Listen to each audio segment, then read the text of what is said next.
Hi everyone, it's Rachel from Sweet and Simple Home, and today I have a homemaking motivation video to share with you. I'm just going to take you along. I've got some homemaking stuff to do. I've had some requests to share some updates on projects and whatnot, and I'm feeling kind of crafty today, so I hope I can get some little DIY projects done too. So I also have some decluttering to do because our school is going to have a yard sale fundraiser.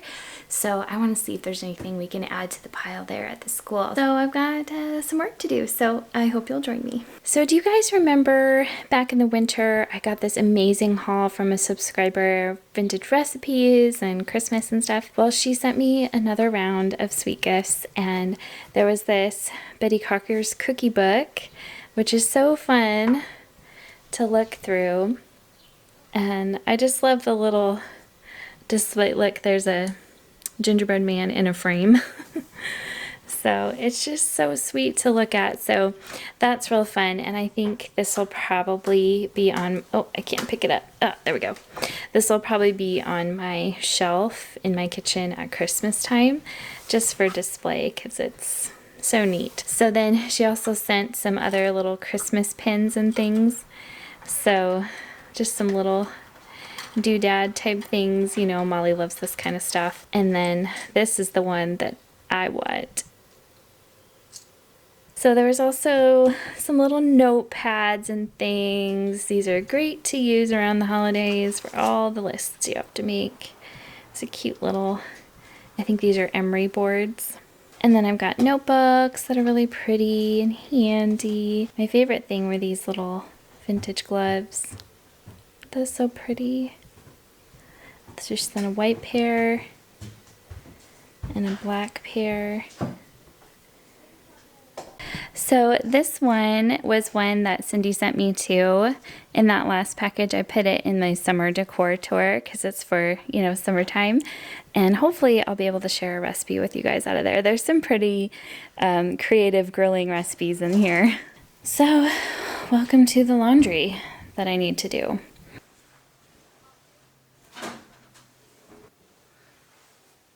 This is where I keep stuff that usually I am storing for a purpose. Things that I thought I would put in the consignment sale, give as hand-me-downs to others in this top drawer. But I think what I'm going to do is I'm just going to go ahead and donate all of this to the schoolyard sale. So I need to clear those out. And then these bottom ones hold like all of our snow gear. So I'm just going to go through and double check that, see if there's anything in there that the kids have outgrown that I can donate. So that's on the project list.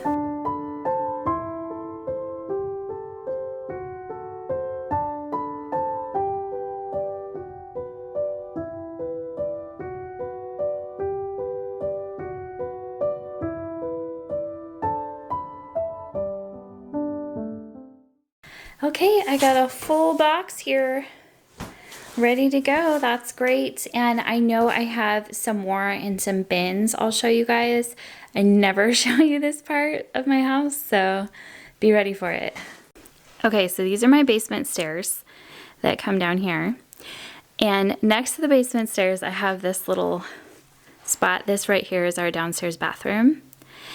And this I keep stuff in. And funny story, I didn't seal this floor when I painted this floor. I painted this one at the same time, I just didn't stencil it. I didn't seal it like I sealed the other floor. We have one of those little shark robots vacuums, and it sucked up the paint. So I have to touch that up again and probably seal it before. Now I just put this little gate in the way so the vacuum doesn't ruin my paint. But anyway, these are full of things. Like one of these has my gift stash. This is stuff that's actually my grandma's that I need to get to her. It's like all the leftover mementos from the photo organization project I did. And then I have, these are all like full of consignment sale stuff or hand-me-downs for the kids to grow into. So again, I'm gonna have to pull these down and go through them. But yeah, this is a part of my house I don't show you because it's not super pretty, right? But it's practical. It works when you have a small house. You have to fit your storage wherever you can find storage space. So, and they're pink bins because Molly was my first child, and I bought a bunch of pink bins to hold all her baby clothes when she outgrew them because I thought I was going to have a bunch of girls. I only had one, so that's why I have a bunch of pink bins. While I'm downstairs, I thought I'd show you, these are the things that Molly put in her room from that recent package we got. This little June teacup set. And then there was a little set of these pink dishes. She has the other ones put somewhere for her little dolls, but it's this little pink dish set. And so there was like a creamer and a little sugar bowl and things. So thank you so much. Molly absolutely loves it. She's been playing with her little kit doll and enjoying that. Time to get crafty. I have my July Simply Earth recipe box, and I thought I'd make a few things for some crafty time. There are several sort of personal care recipes this month for nails and hair, and I'm actually quite excited about the shampoo and conditioner recipes. I love natural hair care products. They just really work better for me than traditional products. Every box comes with about half a dozen recipes and 4 oils, as well as most of the supplies you want to make your products. I'm not sponsored, but I love this company, Simply Earth. They are 100% pure oils, they're high quality, and they give 13% to end human trafficking, and their cost is so much more affordable than other essential oil companies out there. So my crafting time with their boxes is kind of like my me time. I have an affiliate link in the description box for $40 off your next order when you sign up for the recipe box. So if you're interested in trying it out, that is there for you. The box came with the base for making your own natural shampoo and conditioner, which I'm so pumped about. In fact, this can hardly be called a craft because it's so easy. All you have to do is drop in the proper amount of drops as per the recipe and give it a good shake, and they smell really good. So side note, I've given these a try since filming this video and I love them. My only complaint is now I want more.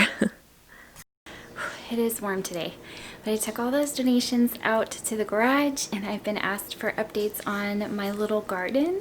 So I'm going to take you there. I promise it's nothing impressive. I actually lost quite a few plants in a windstorm. But what I do have, I'll show you, and I gotta go water and tend to them since it's so warm outside. I thought you might enjoy that as well.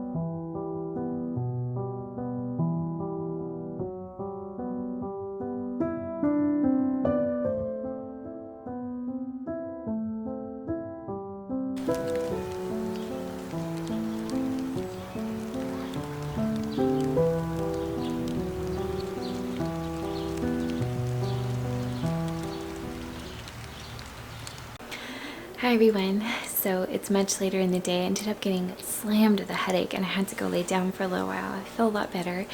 But before I ended this video, I wanted to share with you my junk journal. I've had so many requests for people to see what it looks like now. And while I don't profess to be an expert at all, it's a new craft to me that I'm just kind of enjoying playing around with. It's nice to see, you know, how other people use this same sort of craft. Basically what junk journaling is when you repurpose an old book or, you know, old papers, different sorts of ephemera, lace, fabrics, and combine it in a creative way to make a new journal. So I've used a lot of vintage papers as well as drawings and colorings from my kids. So let me show you. Okay, so here is my book that I've repurposed. I just got it at the thrift store and I loved the blue color. Here's the inside. And a lot of this I've already shown in a different video. It's not super impressive, you guys, but I just have different papers that I've repurposed. This one got a little messed up, but it's supposed to be like a sunflower. And then I have all these little papers tucked in this pocket. I have some washi tape right here. And then this one I added this little corner pocket, vintage button, and little tags are really popular in junk journals because you could write on the tags you're journaling. So I had some lace there. A lot of junk journals have sewing your lace on, and I just haven't gotten to that point yet, but at some point maybe. This page, another little tag I made. This is like old pearls that I glued on here to make it look like a flower. Okay, so this is like a little pocket I made with one of the wrappers from some vintage seam binding because it was already folded like that. So I have more papers tucked in a little pocket I made here with this little prayer as the pocket. Here's a coloring page that Clivey did for me, and I just put some little flowers that what's called fussy cut from an old card where you cut around the image. And then there's just a bunch of little scraps I tucked in here that I could journal on. Say hi. You want to say hi? Oh. Okay. Okay. I wasn't for my ninja guy. I made him myself. And he's ninja guy for a man. He's got up here. And ninja guy starts to signal. He's got a really cool calmness, how to soar. And what was he gonna get back? Yeah. We have apples as man. We have apples, yeah.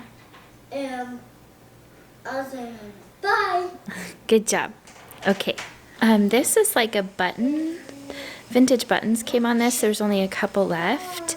So I glued it here and here to make it into a pocket and added some of those little papers in there. So I thought that was a fun idea. There's another one. And I do like hearts a lot. You'll see hearts in here a lot. And I think that's as far as I've gotten. This is from like an old music program, and it folds out. So I could, you know, tuck photos or mementos in there, which is fun. I know it's not the most impressive junk journal out there on the internet, but hopefully it was fun for you guys to see. And there you go. So thank you for coming along with me today for Day of Homemaking. Some days, these days don't work out like I thought, and I'm not able to do as much because of these headaches that I get. But anyway, I hope you guys are doing well. Thank you so much for watching, even on these kind of haphazard days. You guys take care, and I'll be back with more soon. Bye.